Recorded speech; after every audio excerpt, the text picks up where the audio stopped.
আসসালামু আলাইকুম। প্রিয় ভিউয়ার সবাই কেমন আছেন? আশা করি সবাই ভালো আছেন। আমি আলহামদুলিল্লাহ আল্লাহর রহমতে অনেক ভালো আছি। আজ এই মুহূর্তে আমরা বসে আছি বিষখালী নদী। এটা হচ্ছে বরগুনার ভিতরে।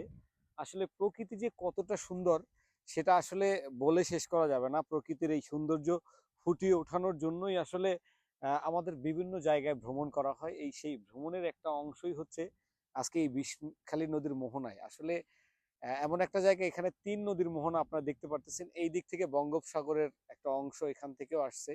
এখান থেকেও যাওয়া যায়। আসলে এই যে ওই পারের যে জায়গাটা এটা হচ্ছে বরগুনারই একটা অংশ। বরগুনা শহরটা ওই পার জুড়েই। আমরা দেখতেছেন ৩ নদীর মোহনা। আসলে এই জায়গাটা এত সুন্দর ভালো লাগতেছিল এবং এখানে আসলে মাছ ধরার জন্য সবচাইতে গুরুত্বপূর্ণ একটি পয়েন্ট। এখান থেকে প্রচুর ইলিশ সংগ্রহ করে জেলেরা। সেই দিশাই আসলে আমার আজকের ভিডিওটা করা। এখানে দৃশ্যটা এতটাই ভালো লাগতেছিল যে আসলে মানুষের সকল কার্যক্রমের মধ্যে এই সৌন্দর্যকে ফুটিয়ে ওঠানোটাই আমার লক্ষ্য। সেই লক্ষ্যের উদ্দেশ্যে আজকে ছোট্ট এই ভিডিওটি করা। দেখা হবে আরো নতুন নতুন অনেক ভিডিও নিয়ে।